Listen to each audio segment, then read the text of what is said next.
All right, Mitchell Port Unleashed podcast, and we're back. Today, I'm joined by a man that has a pretty compelling story, Mr. John Ulsh. How's it going? Good buddy, how are you? I'm doing well. I'm doing well. And before I continue, I just want to make sure, 8.5 years of doing this podcast, and we're coming up to 9 years. So it's a pleasure to having you here. This is gonna be coming out just before the 9 years. So you're here. We're here to talk about your story, your mission, and everything that you got going on. So let's get to it. Excellent. First of all, congratulations on having a podcast that's 8.5 years, and that says a lot about you because it's everybody knows it's a grind to keep pushing forward sometimes, and to make it 8.5 years, almost nine, that's incredible. Yes, Making yes. And you know what? It speaks to just networking, especially even how we came to this podcast episode. Matt Labrie, the Coding Success mhm. podcast. Shout outs to him. Thank you for hooking this up in the email conversation, introduction to you. And we had a quick little chat. I was actually on my way going to a podcast recording, you know what I mean? And we could, Mhm. kind of chopped it up a little bit and had that conversation there. So happy to see you, and let's get down to it. Yeah. So I'll give you. I want to make sure that we have a lot of time to talk about a lot of the lessons that come from this, but I'm just want to, I'll give you the overview quick, and then we can dive into some stuff. On December 1st of 2007 is a Saturday morning, and my family and I were going down to this town about an hour south of us, and I live in central Pennsylvania, so Harrisburg area, and we were going to a swim meet for our 8-year-old daughter, Katie. And so it was an early swim meet. It was, central Pennsylvania on December 1st. There was a little snow on the ground. It was a crisp morning. I went out that morning for a 12-mile run early in the dark before we had to get to the swim meet. And we drove down there. Our son, who at the time was 4 years old, we kind of convinced him that if he could behave himself through the swim meet when we were done, that we would take everybody to go get a Christmas tree and cut it down, which was sort of a family tradition already. And so this meet was early in the morning, and it was over by a little bit after a little after noon. And so it was a great meet. Our daughter had won 4 blue ribbons, which was huge. She swam an IM for which is 4 laps for an 8-year-old. That was a lot. And we just pulling out of the high school, James Buchanan High School is where this indoor swimming pool was. We just decided to go right, to go back home instead of turn left and go the exact same direction that we went. About 20 minutes later, a car coming the other direction on a 55-mile undivided highway crossed the center line at the last second, hit us head on. No skid marks on the road, so I didn't see him and he didn't see me. And the police estimated the impact speed to be 125 miles an hour. They estimated that he was traveling at 70 miles an hour and we were 55 in the combined speeds, with no skid marks on the road, put us at 125. Other driver was dead instantly. No seatbelt also, so really had no chance.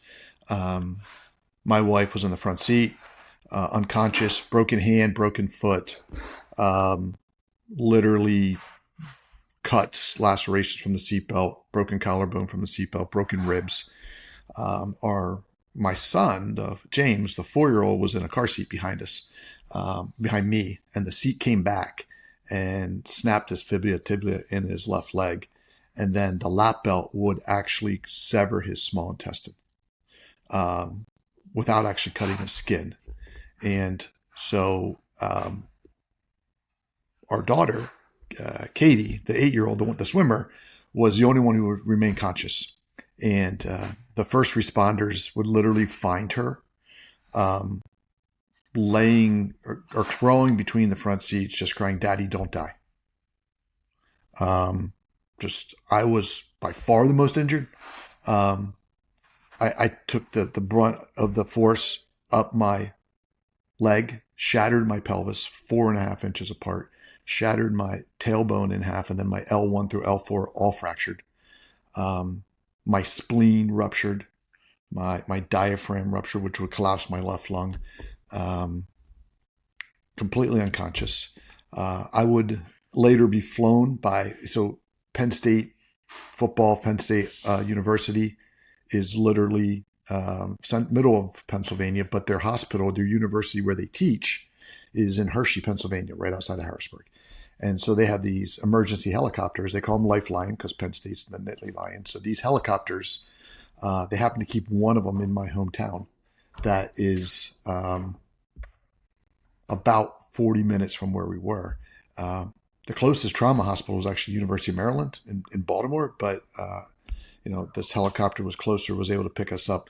I arrived with my son at the at Hershey Hospital with less than a 3% chance to survive. I was bleeding to death, so I took 38 units of blood the first 12 hours. So guys like us hold about 8 units of blood. So I was bleeding out, right?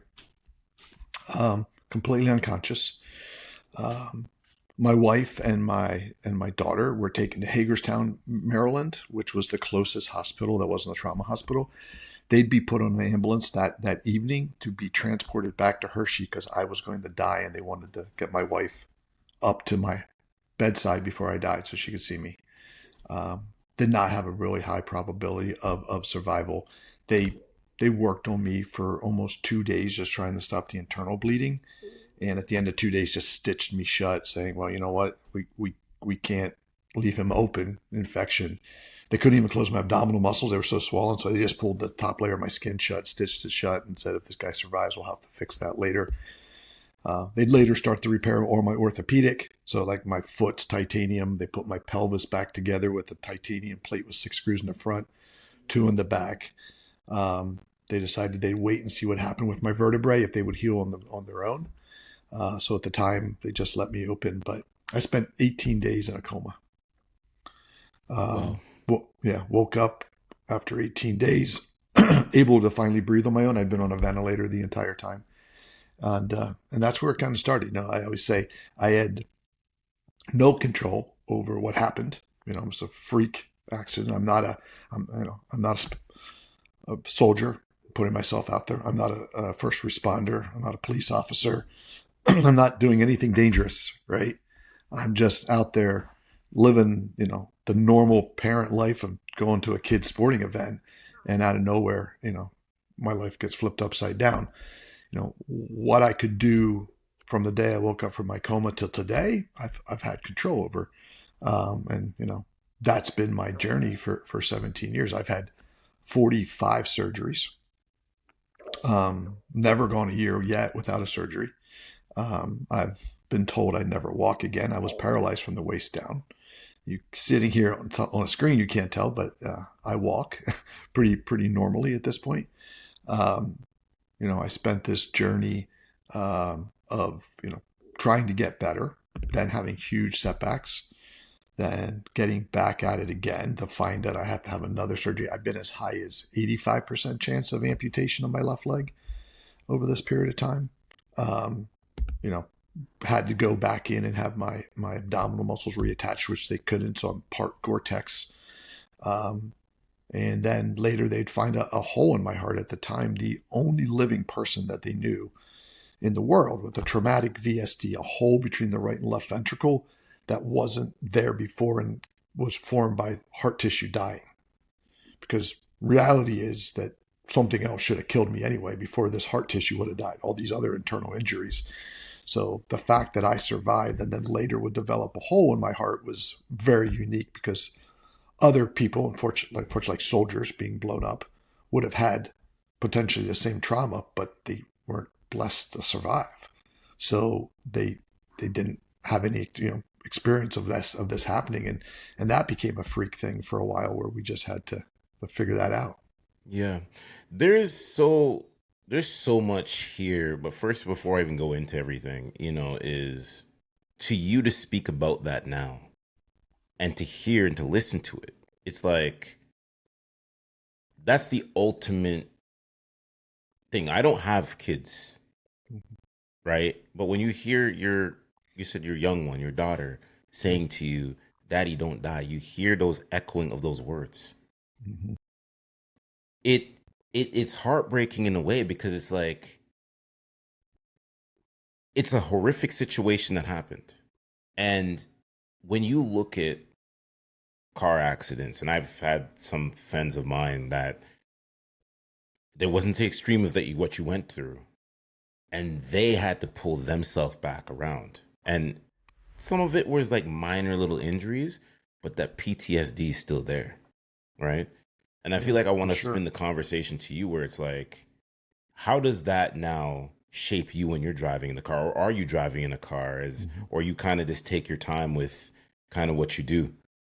Yeah, so I do drive, and I got back in a. I mean, so I spent almost a month in the hospital, and then I thought I was going home, but I was non-weight bearing. I was couldn't be lifted more than 50. I couldn't be raised more than 15 degrees. So I got sent to a nursing home, and I spent 8 more weeks laying flat on my back inside a nursing home at the age of 36. Um, and talk about excruciating pain, just super depressed. Um, but when I left the nursing home, I went to rehab. So in February, I entered an inpatient rehab facility in a wheelchair, with the idea of learning to walk.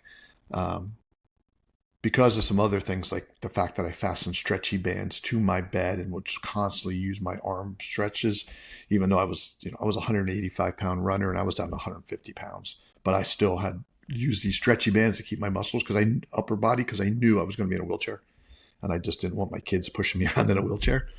But I left that rehab for the very first time not being transported by an ambulance. And I write about in my book, and I clearly remember like getting in that car, my wife's car. I got taken out there with a wheelchair, used a slide board, which is a piece of plastic to slide you into my seat. Got in the passenger seat. She looked at me. I looked at her. We just drove. Um, I mean, some of that is just kind of who I am, I think, but some of it is also just the fact that there was absolutely nothing I could do about it. Again, if I was a BMX racing guy, or would I be scared to ever get back on a bike? Maybe, right? Or if I was a mountain climber, would I say I'm never climbing another mountain again? Um, but I was just a guy driving home from a swim meet with his family, and so I kind of looked at it like I could be in a car and there's absolutely nothing I could do to cause it to not happen again. I could order either that, or just avoid being in a car. And again, I was a father of an 8 and 4 year olds, and this, now, about to be 9 and 5. And, I still had to do that job. I mean, I believe the reason I survived was so my kids would grow up with a father. They're now 26 and 22. Um, you know, Great kids. So, real quick, I'm even going through overcoming adversity myself. Like, my whole mic stand decided to come down, so I'm now I see holding the that. mic. You know what I I see mean? And that. things like that.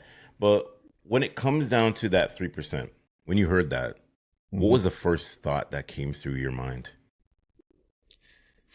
Yeah, so that's interesting. I don't know if anyone's ever asked me that question. Let me process a little bit, because what's interesting is when I came out of the coma, I had been on so much pain medicine, so much, like it took me a day to even realize I was paralyzed from the waist down. Like I think my very first question was like, "Are my family okay?" Right? And then when I realized they were already home, because my son was in the hospital for 15 days and I was in a coma for 18. So my whole family was back home, injured but home, right? So I knew they were all okay. And then my second question was like, was this my fault that I caused this? Police report was done. They knew the other driver was distracted, no drugs or alcohol. He was distracted driver at the last minute, crossed the center line. Um, so as I started learning more and more about the fact that I was here, you know, still on this earth, I don't know how I process it all. I think the very first time that I really came to the idea that I shouldn't even be alive, that I should be dead, was probably in that time in the nursing home. It was definitely some of the darkest times for sure, because I had only been out of the coma for less than a week before they sent me to a nursing home. I was on morphine IVs, and now I'm taking oral pills. Now I'm in excruciating pain. Now I'm in a hospital. If you've ever been, they overnight they never let you alone. There's people coming in all night long. When I was in a nursing home, the third shift would come in at 11 o'clock at night, check on you, and unless you buzzed them because you needed them, you weren't going to see them again until 6 a.m. So there's a lot of time to be in your own head.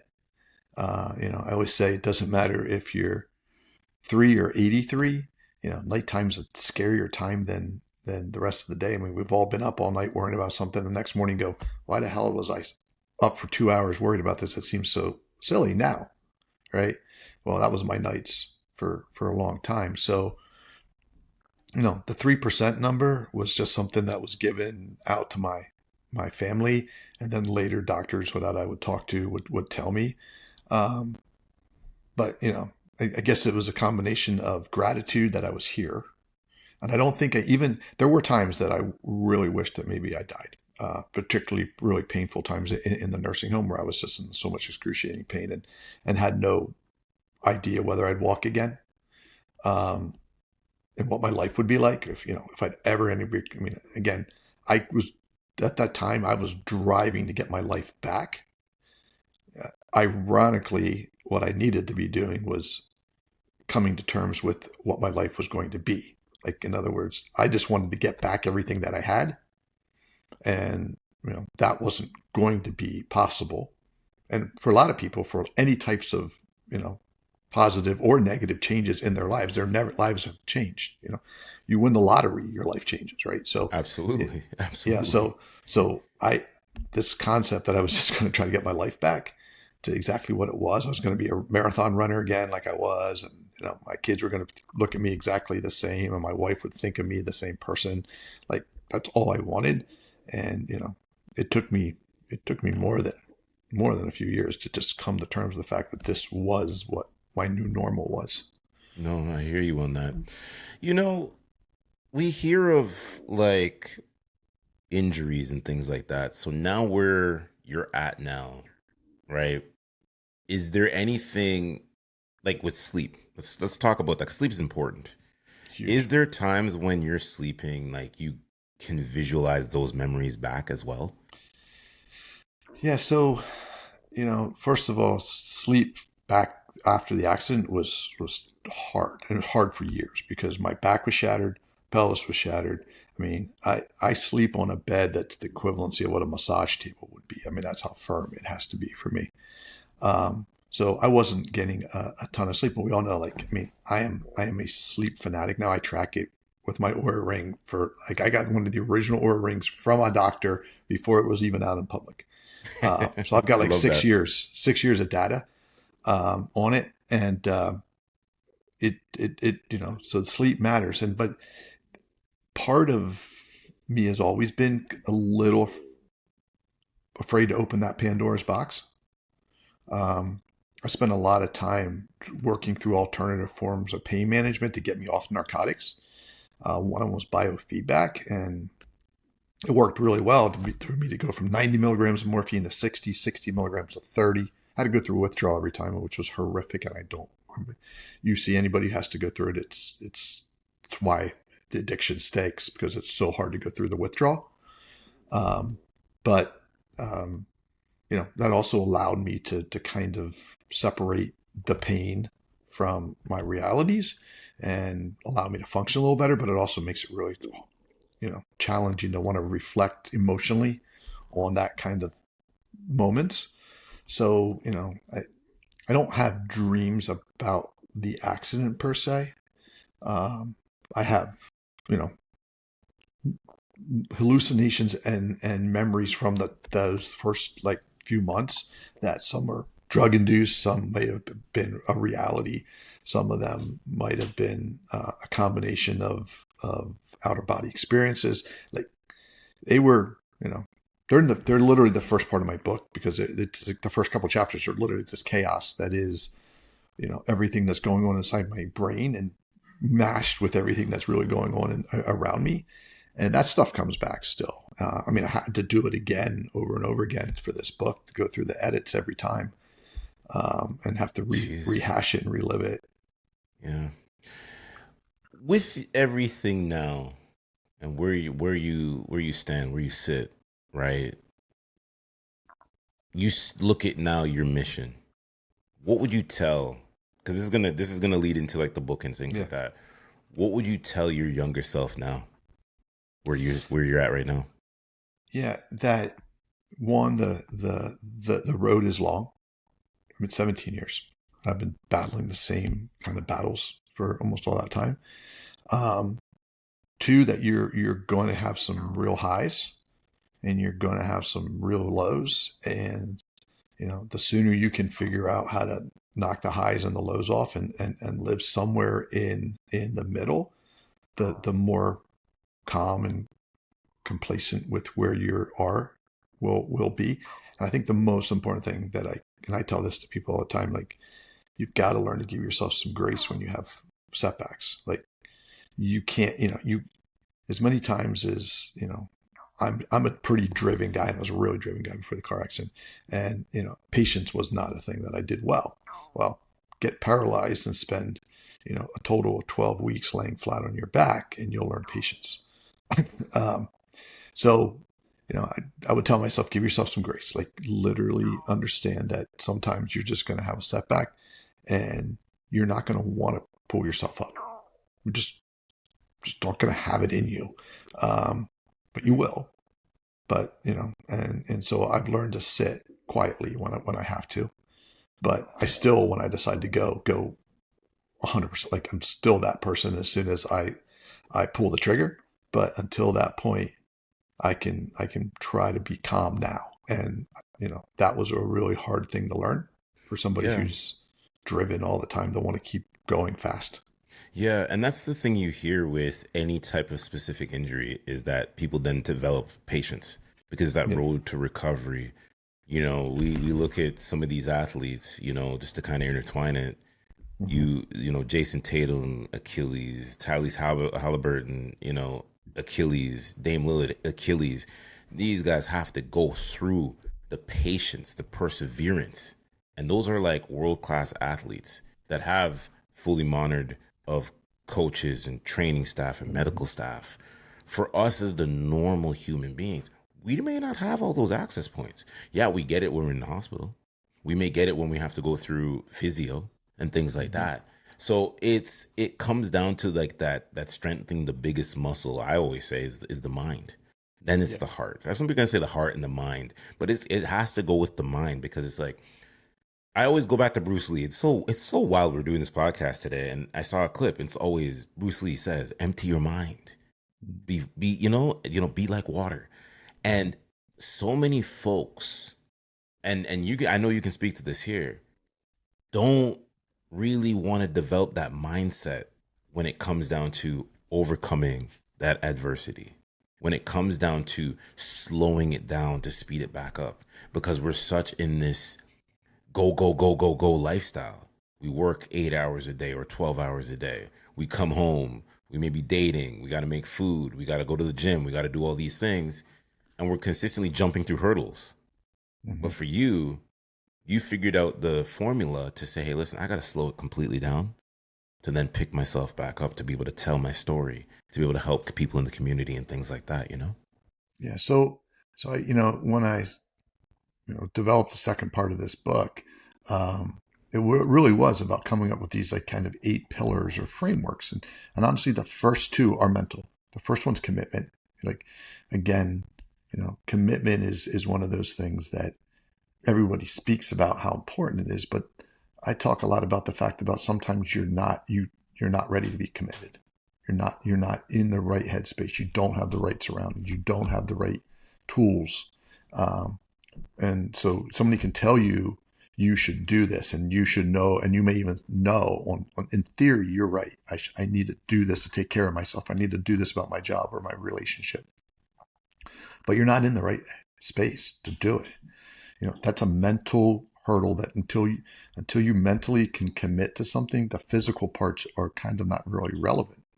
And the second pillar is actually identifying really the source of your problem, which again is just this exercise in saying, well, these 6 or 7 things are really what's wrong with my life right now. Well, I would argue you can drill that down to probably one or two, most of the time one. And if you address that one thing first, you'd be surprised how many of your other challenges go away, right? Sometimes it's an actual physical thing. Like, I have to just, if I take care of better health, of my health better, these other things go away. Or if I got better at being, a time blocker or using my time better, a lot of these other problems go away. Like, you know, I always use this thing with people when I'm coaching, like, ask yourself why 5 times. If you said to yourself, I don't have time to exercise. Why? Because I don't get up early enough in the morning. Why? Because I stay up too late at night. Why? Because I have to play video games to de-stress because my work is so stressful. Why? Because I'm constantly getting more work than I can handle. Why? I don't time block. Okay, you don't work out because you don't time block. I mean, it's a great exercise. You can do this too. I do it with my kids when they were even younger. Like, but it's once people kind of hear it, it's sort of like, yeah, that's really simple and makes sense because you got to go a few steps deeper from the problem. And those, again, these are two mental things before you ever start working on building your podcast, getting your stuff, to start working on your fitness. Like, till you can do those two things, you're stuck. You can't move. Yeah, it's what you're speaking to because it's even with the podcast. You know what I mean? There's a lot of overcoming adversity. Like now I'm holding the mic. Am I impressed? Not really. But I figured it out because I've done this. I've done this type of style of podcast before where we've had to hold the mics. You know what I mean? And what that speaks to is that it's understanding that you have to, at any given moment, things can happen.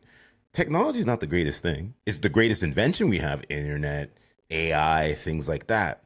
But so many folks are like, yeah, I'm not doing the AI thing, or I may not want to do the content creating thing, or writing the book thing, or speaking to people, or helping people coach. And the thing, it has to come back down to who you are as that individual. Who's that man? Who's that woman? And sometimes these kids that are growing up now can teach us some things, you know what I mean, about ourselves and things like that. So I say all of that to say this is that when you listen to John, you see everything he's been through. You come to the podcast, you listen to this podcast episode, you look into other podcast episodes, you'll see no matter what happens, disciplining the mind. I still work a 9 to 5, but I still find time to record my podcast. I still find time to book the studio. And so many folks are like, well, how does he do all this? How does one mortal man do all of this? And it's because I don't give up. I bend, but I don't break. And I know my limits. It goes back to Matthew McConaughey. I feel like I take what he says, it's like, just put a toe in, but don't overextend. And I think what happens in life, and you can speak to this too, so many of us, we tend to want to overextend ourselves when we don't ever want to give back to ourselves, if that makes sense. You can't overextend. You sometimes have to scale and peel the layers back and just be like, yo, look, I know where I can go. If I have 8 hours in a day to make something happen, well, then I can maybe do the video game thing, the date night thing, the, fitness thing, and still make time. But I think what happens is we're just hamster wheeling, consistently spiraling each and every day. That we just, John, never have the ability to say, yo, look, let me just take some time to myself. And it's okay. The greatest coaches, I'll say this, the Dr. Eric Thomas of the world, the Gary V's of the world, the Mel Robbins of the world, the Jay Shettys of the world, they have time where they rest, folks. That's the reason why they have a monster team behind them. Don't think they're just consistently just keep, I got to get these podcast episodes out. They got a team that's going to do the editing. But that takes reps. You got to build it up to the surface. When you get to that surface, what's going to end up happening? All great things come, Yeah. Well, again, I think that the primary challenge in everything is this push pull, right? Like my recovery was like, I would want to pull myself forward as hard as I could and push and push and push, instead of just kind of allowing the process to push me along. But it's a balance, because I think everybody who's super successful has this tendency to push. You said something that I often talk about, that it's much more important to be intentional than perfect. Um, you know, paralysis by analysis is a real issue. If you're never going to be ready, right? So you're better off to be purposeful. Secondly, it's a first step, right? And then really, it's just a whole series of first steps every day. I I get up every single, well, 6 days a week and go to the gym first thing in the morning. I get it over with. And I always say, even when I was still on a walker and I'm going in, I used to work out with uh, UCP, United Cerebral Palsy, teens with special needs. I worked out with Down syndrome kids for a year when I started back on my own rehab. Um, I never, once I got in the car, I never didn't go to the gym. The distance from my bed to the car or from my chair in my office to the car was the distance I had to get through. I had to, take away as many possible. I used to, for the first, so my story is interesting. After 2.5 years, I quit rehab. My daughter, again, played a huge role in it. She was out front juggling a soccer ball in our front yard. Loved to play soccer. I'm working in my office from home, looking out the windows at her juggling a soccer ball. And I look up and she's not there. And I hear her come in the front door and she walks in my office and she's crying. And I thought she hurt herself. And I call her over. I'm now a walker. I'm on a walker. I can use crutches or to get around my house or my cane, but still not moving well. And I said, "What's wrong?" And she said, "I miss my old daddy, the one who would train with me." And I'm like, "Wow, that hurts. That like I believed I was here to be a father, and she's calling me out on it." And literally the next day, I went to my rehab. I quit, drove down the street, and happened to walk into the YMCA in my town at the same time these young kids with Down syndrome, I'd say young, they're teenagers, 18 to 16, and they're working out. And I just happened to move in and with them and would continue to do that for the next year. But the point was that one, I wasn't ready till she called me out. Now I had something, now I had a little fire lit under me. Two, I knew I was capable of pushing myself harder than they were going to push me. I mean, I run in college. I did decathlon. I friggin' ran marathons. So I knew what it was like to push your body, right? And I was just needed something to inspire me to want to get at it. And then it just became this, every time I wanted to quit, just don't quit. You can take time. I mean, I had 4 setbacks because I'd have to go back in for another major surgery that would say, I'd have a surgery where they'd reattach stuff inside me. And then they'd say, well, you can't lift more than 10 pounds for the next 6 weeks. Now, I had spent, a year, 6 months, depending on how long it was for the setback, just, working out, getting stronger, trying to build my core back because I don't have any, I'm missing half my abdominals. So it's just Gore-Tex mesh. I don't have any feeling in my left leg at all. So I'm just trying to get stronger for the purposes of just making my body function better.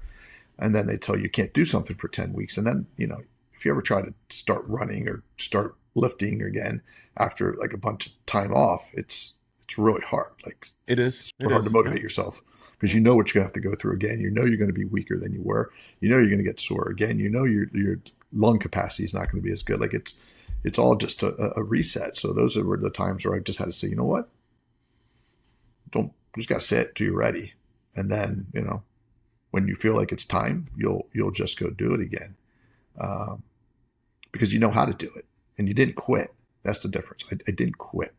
I knew what it would take to get back there. I just knew also, from my own experiences of constantly having setbacks, that you can't just fire everything back up again. You've got to slow roll it back forward again and start to get your head right first. Again, if your head's not right, you can't move forward. No, so true. And what you're speaking to is something that I champion all the time. Lately on the podcast is when your daughter came back in the house and said, "I miss my old daddy." That's a form of an accountability partner, ladies and Mm-hmm. gentlemen. That's what that is. That's where your accountability partner can be anybody that's close to you. It could be your child. You get what I mean? It could Yeah. be that coworker. It could be your boss. Could be your leader. It could be somebody, even your next door neighbor. You know what I mean? Mm-hmm. And that's the reason Yeah. why, like, I come from the health and fitness background. Now, obviously, 5 years ago, the world got flipped on its axis, so I don't do it anymore. But back in 2016, I would champion a lot of couples. I'd see either the guy come to the gym and his lady wouldn't be there, or it'd be vice versa. And I said, look, y'all, work out with your person, right? Just bring them to the gym. because what it's going to do, it's going to build a solid bond. You will have something to talk about. You can both champion each other. You see it now with these competitions, these running competitions. Husband, wife, boyfriend, girlfriend, Mhm. whatever your flavor is, whatever you want to deal with, they're running together. High rocks competitions, you see that now. Everybody's starting to find that dual partnership. And I don't know about you. If I ain't got the right accountability partners around me, Mhm. I don't really can't be around those type of folks. And Yeah. that could be acquaintances in my life that are men or women, or that could be the solid group in the circle. And you see that. You really, Mhm. really see it now. And it's just like after a while, you're like, man, well, why did I end up meshing, differently with that person? Or why is it that I had this happen? And I'll speak to a quick short story. I remember like you're working, you're doing your thing, you're trying to save money. And one of my guys that I've known in gaming for over, it'd be now, John, 15 years, we had a conversation on the phone and we were just talking about podcasting and booking the studio time. And he said to me, he goes, well, you do the virtual thing, bro. He's like, why don't you just sit and just do the virtual thing for a bit? And then you start making the money that you need to make to then be able to do the studio episodes. And I said, aha moment. Because what he was championing there was accountability, saying, yo, listen, man, sometimes you just got to think, you got to hear what you're thinking from other people that you Yeah. trust. You know what I mean? And then you put two and two together and you say that, yo, I thank you. You know what I mean? And it's like, I don't know, man. I don't know how some folks get through life and not have someone or just a couple people champion them, an accountability partner. You know what I mean? You need it. Yeah. You need it. It Yeah. helps you grow. So let me ask you a question, because you and I are in the same worlds in one way or another. All we're trying to do is help other people. Um, do you feel like you're also pushing yourself to be accountable because of your audience and because of the feedback that they're giving you? Yeah. Absolutely. And Yeah. that's My. and that's I'll answer this real quick. That's why I champion the comments in the podcast. You Mhm. know, I was out at a birthday dinner. I'm not going to say his name. He'll know who he is if he listens to this. And he always heard about the podcast all these years. And he went through the YouTube. He's scrolling, he's scrolling. He's like, damn, you do a lot of work here. You do a lot of work here. And he gave me a piece of feedback. He goes, don't put the mic directly into your face because he goes, Mhm. people are going to be focusing on whatever. He said, change the mic position. Now, this person doesn't know a lick about podcasting. But when I heard that, I said, I appreciate the feedback. That's why now going into year 9, the change is going to happen with the mic position. Because it's just little things that you don't keep tally of. But you watch other podcasts, you watch other streamers, and you're like, everybody has the mic down. Why? Mhm. Presentation of your face. Doesn't matter if you're wearing a hat, doesn't matter if you got whatever. People want to see your face, they want to see your mannerisms. When the mic is directly pointed in your face, they can't see your face. Yeah. Mine's So sitting right they here. want, Mine's a little off you to know the what I side. mean? Yeah, you know what I mean. Yeah. So to even riff more on your question, yeah, man, like I have to hold myself not as a perfect person, but as a man that knows that every conversation that I have on this podcasting platform going into the 9 years is to provide some sort of information. Mhm. Information that's going to be able to help change somebody's situation, which is going to then have the ability to give somebody hope. Your story doesn't Mhm. matter what I'm talking about. I could be talking about dating, relationships, I could be talking about whatever. There's some piece of information there that you can take as nuggets and apply it 1% better to your life. But Yeah. you know not everybody wants that. You know what I mean? They have a different formula they're working with. You know what I mean? Yeah. I mean, that's been my motivation for a long time. Once I start, I mean, my initial motivation was obviously my daughter pushing me a little bit, and me having this desire to want to build. But then, you know, I used to tell this story. So I've got the better part of 15 years of just rebuilding my body in a gym. I mean, I went from being 180 to 85-pound marathon runner with 8-9% body fat to being 215 pounds of muscle with 8 to 9% body fat. Like, I transformed my body, but it wasn't on purpose for anything other than I was driven to keep making myself stronger so I could learn to walk again, so I could compensate for missing abdominal muscles by using, arm strength to lift and move stuff around when you don't have much of a core.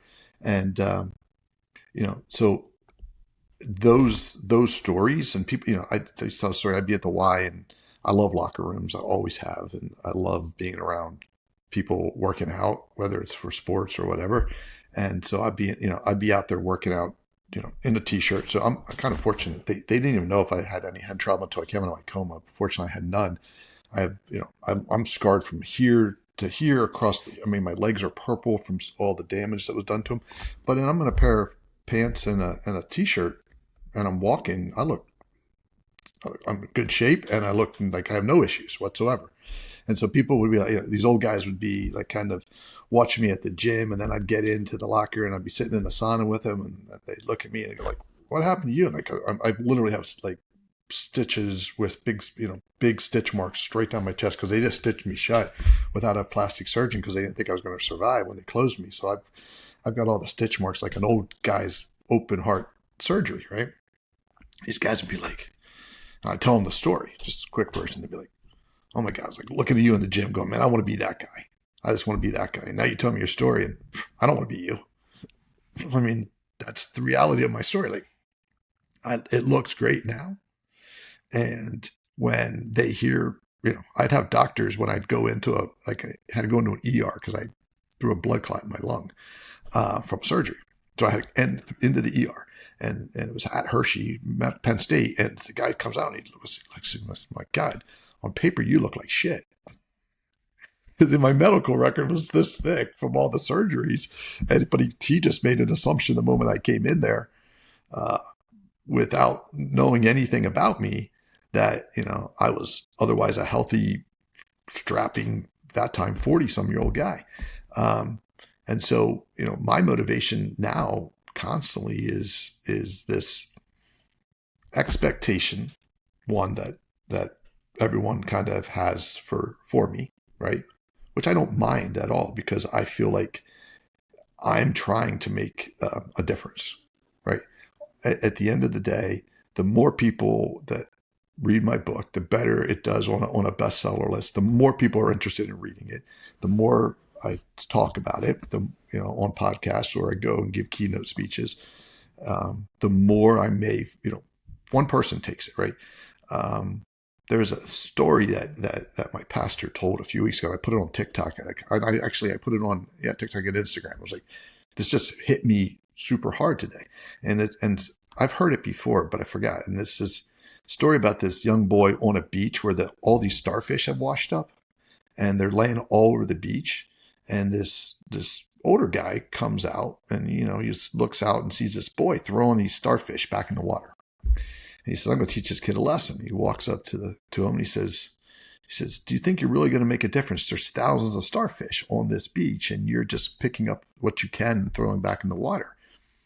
Kid doesn't say anything to him. He reaches down, picks up a starfish, chucks in the water. He says, "I bet it made a difference to that one." Ooh. And and that's my reality. You know what? You and I can do what we're doing, right?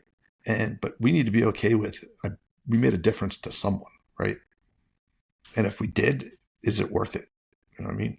I have hours and hours and hours into this book, hundreds. And if one person takes away something from this book that transforms their life into a direction that is now positive and that radiates into other people, because even if they don't share their knowledge, but just their outlook and their focus radiates into their families or their friends or their coworkers, I tripled my reach by simply affecting that one person. Absolutely. Let's get into it. Name of the book. What is the name of the book? The Upside of Down. A survivor. Yeah. I got one. A survivor's I know you guide got to one. turning I was setbacks waiting for you into to show it in the camera, man. Well, we're going to be backwards on it, unfortunately. But it for the world, for you and I, it'll be out on Tuesday. For everyone else, when they hear this, it'll be out on Amazon, Barnes and Noble, all the normal places to buy a book. It has been it was a great experience. I'll be honest with you. I wrote the first. It's in two sections. So the first section is really the in-depth conversation about the accident. I've had a great journey related to just like organic opportunity.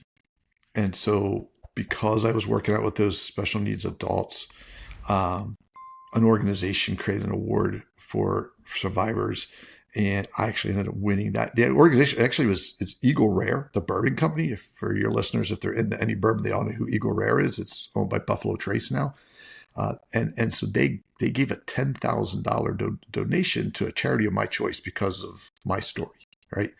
And so I was able to put brand new dumbbells in at our YMCA. I Instead of love having that. the old metal ones, we got the new, this was, 14 years ago, the new rubber, which was huge at the time, and 10,000 didn't even quite cover it to get it, honestly.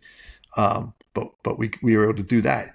That stories kept getting picked up by, this is pre-podcast. This is pre-huge social presence as Facebook existed, but magazines and newspapers, right? And I'm old enough to remember when I would walk into grocery store and there was a whole entire row of magazines. That's where you got all your information. That's where you got all my fitness magazines, right?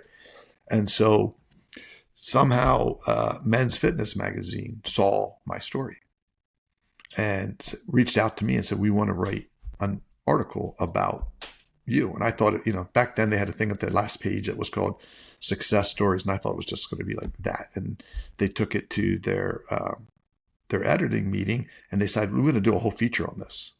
And now this little guy in Carlisle who, almost died in a car accident is getting interviewed by a guy who writes for ESPN, the magazine. They're sending a photographer out of New York City who generally is in like war zones taking pictures. And now he's taking pictures of my scars and me working out. And just that kind of momentum from that started to allow me to speak to everything from nursing schools, where again, I was a 36-year-old in a nursing home. I got better. That's not their normal patient. So the fact that you can get somebody who's been living in a nursing home and then come to talk to nurse aides, is huge. I got to talk to the entire Penn State Lifeline department, a couple hundred people all in blue flight jumpsuits. That allowed me to get to bigger and bigger stages just to tell my story. But that's what it was. It was just like, okay, here's what happened to me. It wasn't this 8 pillars. So I started, because I couldn't run marathons anymore and I knew I was never going to be able to, and I was getting pretty strong. I decided to do these Spartan races. If you're familiar with these obstacle Yeah. course races. Yeah. Oh yeah. I've done up to 14 miles. Now, I don't go fast when I did them. And I'd be out there at Killington ski area in Vermont climbing a mountain for like 12 hours, climbing these obstacles. I could do the obstacles. I just couldn't run. But that turned into like them saying, okay, well, let's create this thing where we send out emails talking about you and say, John's going to go do this one in Pennsylvania. Join John, sign up, and you can go just do the race with John. And so, because like if John can do it, you should. If you train, you can do it too. Yeah, You can do it too. and so that was, again, I got to be on Times Square with Good Morning America doing Spartan races. And so I wrote the first part of this book, the first section, as a memoir to my kids. I had a book deal that was difficult. I wasn't hitting the publisher with it. It was a fitness and running publishing company, and I didn't want to write a solely running book. I wanted to write a book for everyone. I didn't want my market to be that targeted. And so, I ended up giving the money back. Ended up giving my manuscript to a college literary professor and said, just make this better than it is that I wrote it, and I'll give it to my kids someday. Mm. And then, because of a bunch of other things going on in my life, I stopped. I mean, I had a really challenging situation. I lost a very good friend to suicide. That hit me much harder than anything else. Like, from an anger standpoint, this guy was really involved in my life. He's the godfather of my kids. He was there for me during this entire thing, through the accident. And then, I struggled for many, many, many years to let go of that anger from that. And I didn't want to do this anymore because of it. I kept working out. I kept doing my thing. I'd go speak when it was somebody who really mattered to me, like Penn State's hospital systems or the UCP with these special needs adults. But otherwise, I was like, you know what? I got to go focus on being a dad again. Focus on being there for my godchildren, and that shut me down harder than any physical thing, literally, because it was a mental block, and it was something I didn't understand. And until I could learn to have my own understanding of mental health and my own mental health, that I could even begin to understand his. And because I was just of the mentality that, like my accent, you just focus down and you work hard. And so it wasn't till this last year that I wrote the second part of this book. And that is really about self-help. It's really about these 8 pillars of how to turn. I always the title is Setbacks into Success, but I've really been speaking a lot lately because of the books. I've been traveling a ton and talking to a lot of people. And I don't think it's turning setbacks into success anymore. I think it's turning setbacks into fuel. Because the reality is, all we're trying to do is take something that's happened and turn it into something to push us in a positive direction. It doesn't have to be a success. It has to be something that you can use as a propulsion to move you in just a little bit in the right direction. Absolutely. And so I've been talking a lot more about the fact that, we really want to just turn these setbacks into fuel, into this propulsion. Absolutely. So please tell me there's an audiobook coming as well. There will be, yeah. So I go in the studio next week to record it. It won't be out until February. That's fine. Beginning of February, I think is what they're saying.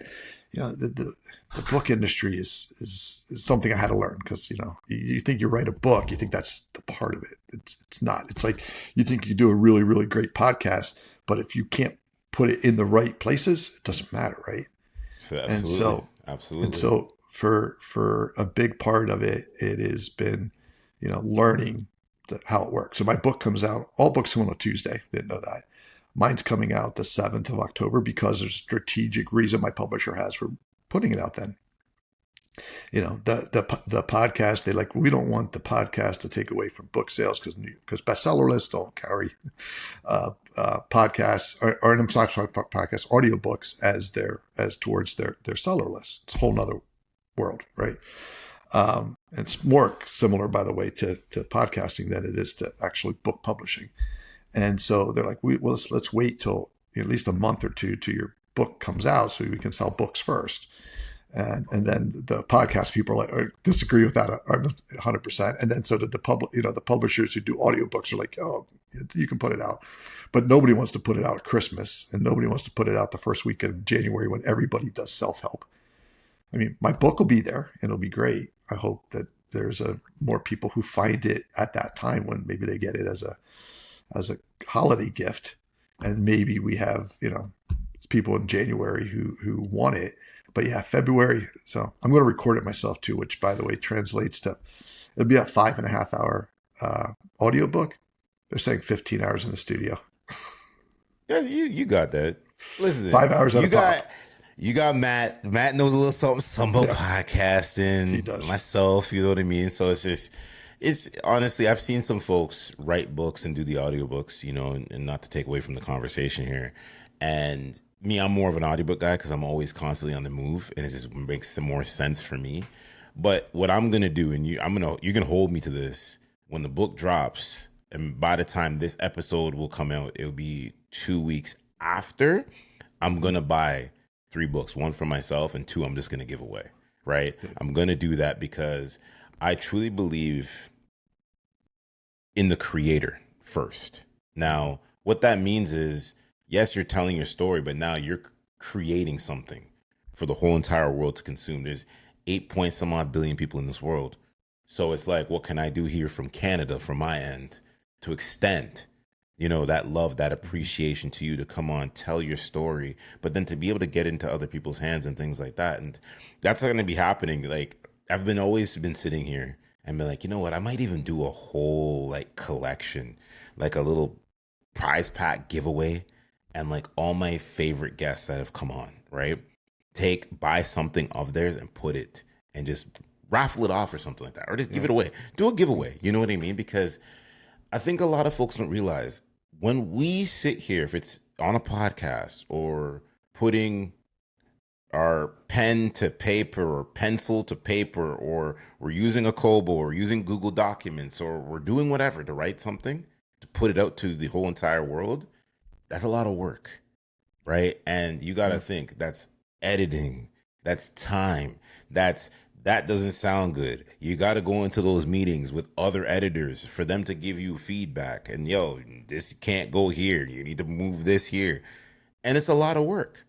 So I got to make sure I extend that thank you and that love appreciation to you, and you can hold me to that. You know what I Well, mean? that's great. I appreciate that. And I feel the same way. Like, I feel like just people who are out here putting themselves out here trying to create stuff are like some of my strongest, newest relationships are honestly with guys like you that I'm just meeting. They're men out there trying to do the same thing that we're doing, and with the same like purpose. So like, I you know if I'm huge or I'm never huge, I'm still out here for the same reason. Like I'm just here to try to make change, and it's super reassuring because what you're starting to hear is, you're starting to have conversations with like-minded individuals coming from all over the place and all over backgrounds, um, everything from education, institutional, to the street, to all religions, and we're all kind of having the same conversation as men, saying, like, there's got to be a place that's here to support and to listen and have conversations, and and still have a beer and be good with it. Like, I think that's what the world's missing more than anything right now, is this inability to hold just some conversations and just talk. You're now you're hitting the nail on the head now with myself, because that's something I'm all about now. You know, a lot of my inner circle may not see me, right? But they hear me. They hear me on Instagram. They follow on Instagram. We're talking on DMs or text messages or phone calls and things like that. And you speak about those ideal minds, and it's like when you're doing something different from the rest of society, right? Not to go into this direction, but it can go there if it needs to. Um, you you start operating at a different lens, and then the right people find you, right? Those are when the right people find you. That's when you, if you're writing a book or you're doing a podcast, we're not having low level conversations. And when you realize that, and it's something that actually a guest told me, is that when you realize half of the world is kind of on this low level of thinking, it's us that are going to be the ones that can simply sit here and amplify messages to spread it out, Mm-hmm. right? To spread it out like an inferno, because I think there's a lot of folks out there that listen to misinformation that may not have the right compass to Mm-hmm. lead them to where they need to go to. And we're not saying here, and I'll be the first person to co-sign this, we're not saying everybody needs to change, but there's got to be something that you're wanting to change in your mindset to become better. We all want to be successful some way down the road, or we may want to overcome this adversity. But what we do is when we see these things that come in front of us, we just kind of quit. We tap out. We go to submission, and it shouldn't be like that. And this is the reason why I get real passionate about this. What I'm about to say here is, if you see your men or your women in your group, in your inner circle, doing something different, champion that. Be loud, be vocal about that. Don't have some hidden agenda or jealousy when you see folks are operating in the world that they're living in, when they're creating these podcasts or writing books or becoming coaches. They're here to help people. That doesn't mean that's an inferior to you and that, oh, he or she changed. We're changing for the better because we want to simply grow humanity the way we want to grow it. You know what I mean? Yeah. I mean, one of the realizations that I've had, as I've written the book, is that a lot of what has become the core of my recovery, or the core of these principles, came out of conversation. Whether it came out of me reading a book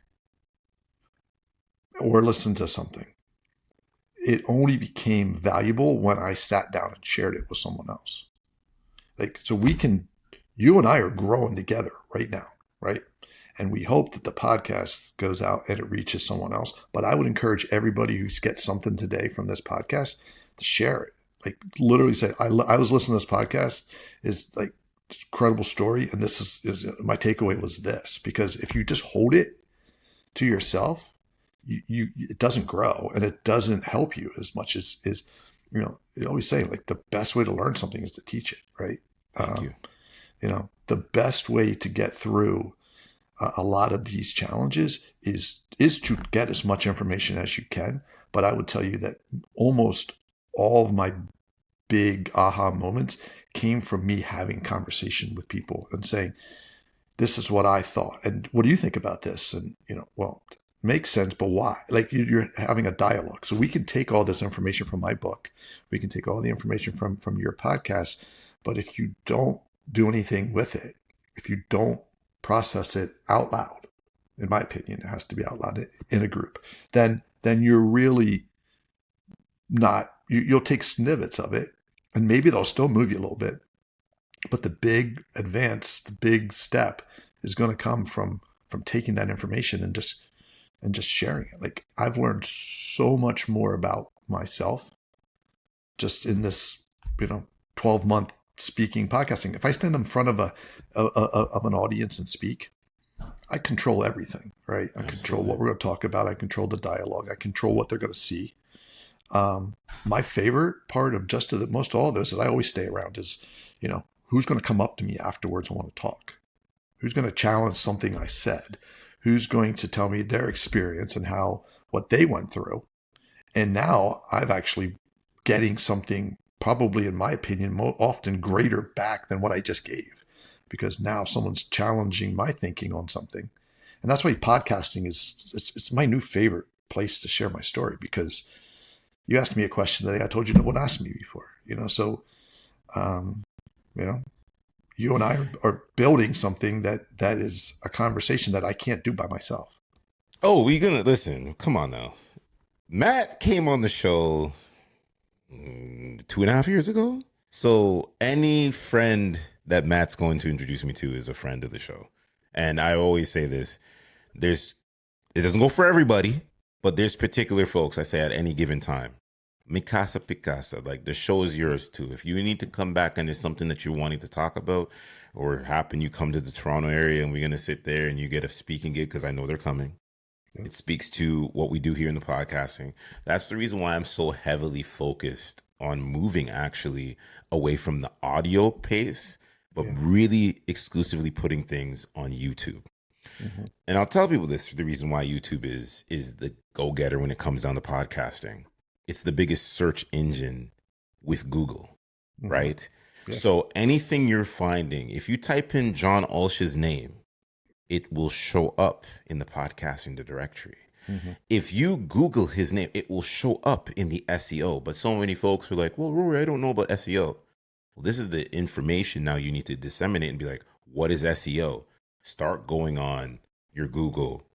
Believe it or not, parts of TikTok has that education system, and really understand, because while we do this, it's not because, there's money, but it's because there's a message that we're wanting to amplify to bring to the ecosystem. When I go to push this out, it's hitting YouTube first within the first 48 to 72 hours. Then I release it to the general public on audio. So when folks say to me, oh, well, man, I want to hear the audio. You actually can hear the audio if you actually download YouTube on your phone or your mobile device, or you're on your computer or on your smart TV. Because I know a lot of y'all are not sitting here watching the show. And if you are, by all means, watch it. But if you're listening, you can still open up your phone. This is a smart tip I'm going to give people. Get YouTube Premium, pay the $20. You don't get the ads. You can still operate and still listen to the podcast while still doing other things on your phone, sending out that email, scrolling on Instagram, doing whatever you're wanting to do, and still be able to take in the information. That's the reason why I champion folks. I'm like, listen, We're in a different age when it comes down to technology. I might even do a solo piece on this. You have to really start looking at what is happening right now in the ecosystem. When John gets on, his book marketing campaign, and he's going and he's doing all these things, he's documenting all this, and I'm pretty sure he's putting it on TikTok, he's putting it on Instagram, he's putting it on Facebook. It's free marketing on these free apps. You Yeah. get what I mean? No, And no, what I it hear that. does, it pushes everything where it needs to go. You know what I mean? Yeah, I mean, again, we're recording everything now because you can. It's just, you can have your own set of wireless mics when I'm up speaking. We can put that back to an iPhone. We're just trying to document. That's the weird part. I mean, honest with you, people would ask, stuff from when I first was speaking and I was on like big companies, stages. And if there was any recording of it at all, it was literally because they hired a whole video team, right? They had little camera guys. Like it'd be the same group of people who'd go out and do newscasts, or the amount of equipment that it took to do it. So there are some that are there, but like they were like, this company hired somebody who'd also do like wedding videography. Like you had to get a guy who was fully committed, or girl, to that job. Now, we can record an hour on an iPhone, and have it out there, in a day or two, onto YouTube. And same way with the rest of the social content right now. These shorts are, we'll sit here and talk for an hour, but so a lot of people will eat this in bite size. Um, yeah. And that's the thing that, as we're winding it down, that's the thing about the 15, 30, 45-second clips Mm-hmm. that I think a lot of people get enamored by, because they can take what they want to take, and then they have the choice to listen to the episode or watch the episode. Yeah, but I'm always saying the long tail content is what's going to overhaul everything. The Yeah. short tail is like the snippet. It's like the movie. I went to see the new Leonardo DiCaprio movie last night, right? Great flick. Just All right. very, very well polished. And you see the trailer for 2 minutes, you get the gist. But when you go to the movie for the 2 hours and 42 minutes, you see everything. And I mean high octane. You know what I mean? And like I say to a lot of people in my community, like, subscribe, comment, comment, comment. The commenting helps. It pushes and it feeds into the algorithm. I don't feel like people look at what the algorithm is really positioning. So when John is on podcasts, right? John Ulsh here is on podcasts, it will start feeding into your algorithm. You'll see him on other shows. Mm-hmm. I'm not poo-pooing on any other podcaster, but there may be a podcast that he does that I'm going to go back and listen to and be like, okay, maybe he said something different. Now those are those little nuggets of wisdom that I can say is, okay, that was a different, because us podcasters are not all the same. We're all different. Mm-hmm. Now we might have different mics. We're speaking, it's the same, but we're presenting something that's different to articulate. You get what I mean, folks? So Yeah, I've done a really do bunch your, of podcasts, yeah, and I haven't had a single same conversation, there you which go. is what I love. You know what I mean? Like you guys are all kind of have your angle of how you want to talk about stuff, and ultimately, we can have a situation in which we spend tons and tons of time on one part of my story, or we just talking about like, all right, well, this is great, but this is what I've learned recently. I like this idea of fuel versus success. I like this idea of groups of individuals sharing information. I'm learning this because I'm doing all these podcasts. I'm Absolutely. learning that there's more to be taken away from a conversation than there is from a keynote. For me Absolutely. personally, never Absolutely. mind what I'm trying to give to everyone else in the book, or you know, these podcasts are conversations, and the conversation is much more valuable to me continuing to learn about myself and continue to hone my story and what I've learned from it. It's because I can't think of everything, but you just thought of something I didn't think of. Absolutely. John, you said the book comes out October 7th at the time of Yes. recording this. Yep. Now, when it comes out, everything's going to be in the show notes, show notes, show notes. Make sure y'all go get the book, listen to the podcast. I appreciate you. Like, you comment, you subscribe. You even go to John's page. Follow him on Instagram. Follow him on these channels, people. Don't be ghost followers. Don't go to his channel just to open it up and go, I wonder what John's doing. Wonder what's right. Just send the digital currency. Send the Yeah. digital currency. Trust me, it goes a long way. But plug all your information, my friend. And if you have any speaking gigs coming up in, say, November, December, January, what's going on? Yeah. So johnulsh.com. So JOHNULSH. That's also my Instagram, my Facebook, my TikTok is JD Ulsh. YouTube is John Ulsh. So if you just Google John Ulsh for all your socials, you'll find my pages. I do interact a bunch. We're posting content of me speaking every single day right now because there's just a ton of content because I am speaking a ton, and so there's a lot of good stuff there. I think that we're just trying to give little snippets of value.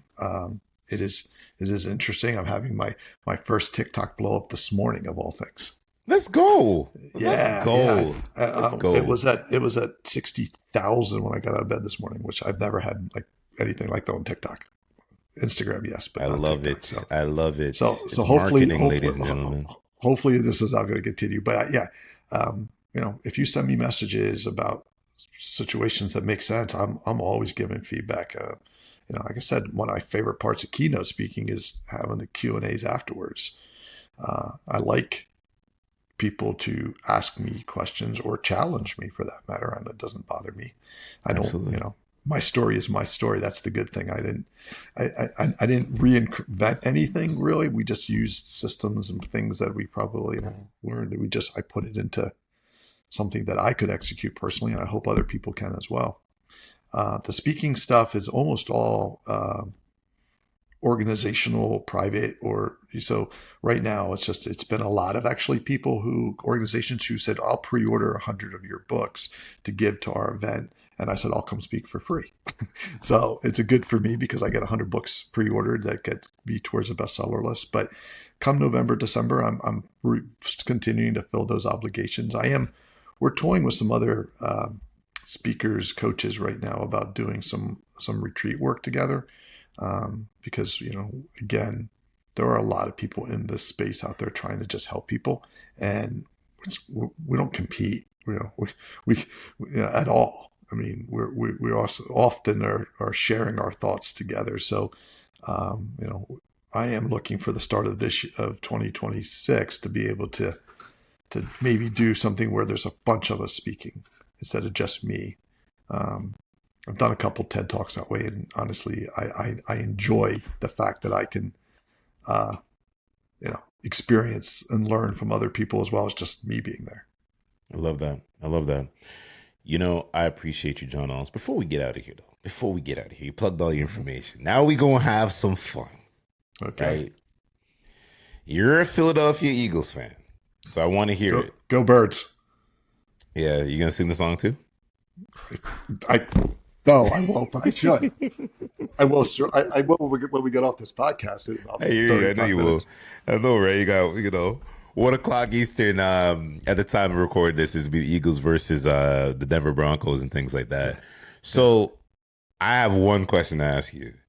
Do you believe it will be a Super Bowl rematch from last year? I do. I do. I think the Eagles are for real, and I always look at at what Mahomes can do and when he has to, and short of an injury on either team, you know, I don't think either team survives without their quarterback. Um, I don't, but short of an injury, I think you have. I mean, we talked about confidence, right? Like that is a huge part of the fact that these teams continue to show up is because there's confidence in the coaching staff. There's just confidence, and so you never feel like you're out, right? Um, I know you're a Patriots fan, and that was their life forever. Like they just had so much confidence. Like, well, eventually people age out, and the team loses. And you have to just that group of core people just changes over time, and definitely in the NFL with salary caps and people moving out. But I think that there's a period of time in which the belief system is so strong within the locker rooms that you can't ever really count them out. Now, once once you have that momentum, that's what keeps you going. It's obviously the teams every year who start the season thinking that they are. I'm also a big Penn State fan, not just because they put me together, but because they live here. And uh, UCLA shellacking of them yesterday, which I mean, they kept coming back, but it was not a pretty sight. Right. We all started the season as, I think, number 2 in the country, Hmm. and we will be probably hanging around 15 if we're lucky Absolutely. after Absolutely. UCLA. So sports is a Yeah. great analogy actually for. No, for sure.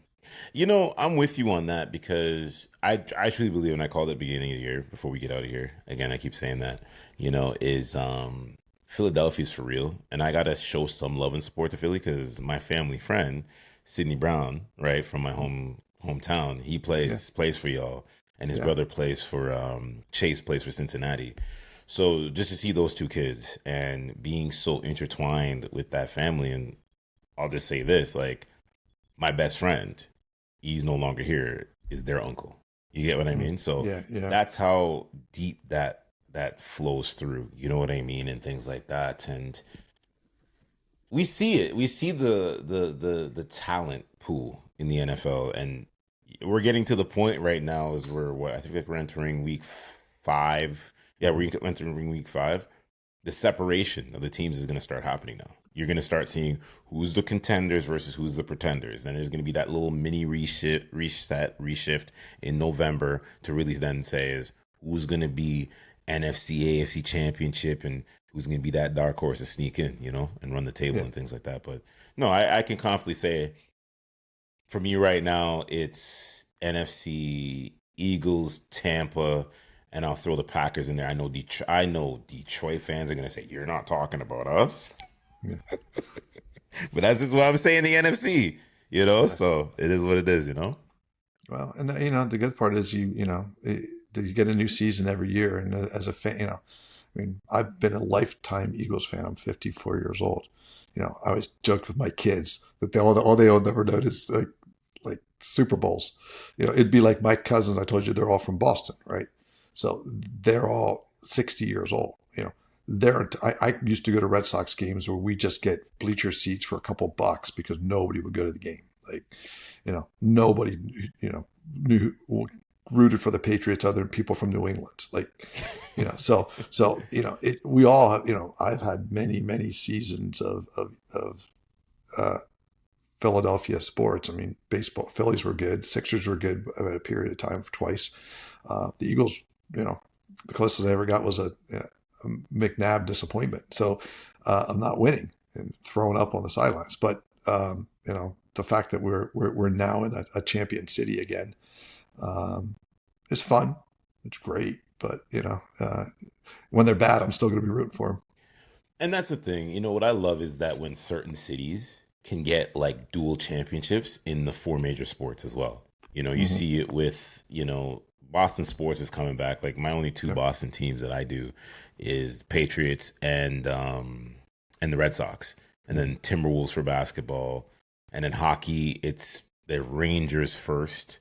And then I show a little bit of love support to the Leafs. You know what I mean? But this is how it is. So some of y'all that be talking that smack talk on teams, like some of y'all can't even sniff a division, let Yeah. alone a conference, let Yeah. alone any championship title. So leave us alone.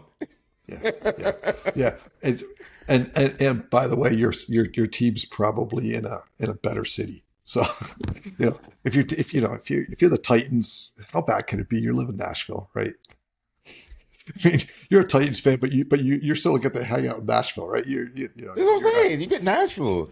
Yeah, yeah, I yeah. guess what Charlotte, so one of my Carolina. friends there. Yeah, one of my friends there, he's in Memphis. He says, "Man, Nashville would be the spot for you." I said, "Maybe. We'll see what happens." Yeah, I don't have no bridal shower or whatever you want to call it going on, but yeah, if it's there to go, hang out and do whatever, yeah, of course, for sure, for sure. You know? yeah, Yeah, for yeah. sure. John Ulsh, it's been a pleasure, and quick disclaimer, me and John had a 20-30 minute conversation prior to recording this. We are now friends. He can text me whenever. You know what I mean? As long as he's not texting me when y'all win the Super Bowl, it'll be all right. We're Well, good. we're gonna have a bet on that before that happens, so all we get. You know what I mean? But I love and I appreciate you. You have my word to this. I'm gonna be buying three of your books, one for myself, two I'm gonna definitely give away on Instagram. Y'all, everybody that check out the Mitchell Port Unleashed podcast, I love and appreciate every single one of y'all. We're 8.5 years in. October 31st is going to be 9 years. I love y'all. John, keep doing God's work. Keep doing your mission, building your community. I wish you all the love and praise and just success coming your way, my friend, as well. Thank you, buddy. I really appreciate it. It's a good time. And we're getting off this podcast. I'm going to text you right away a bunch of smack about the games today anyway. I love it. All right, y'all. We are out. Thanks.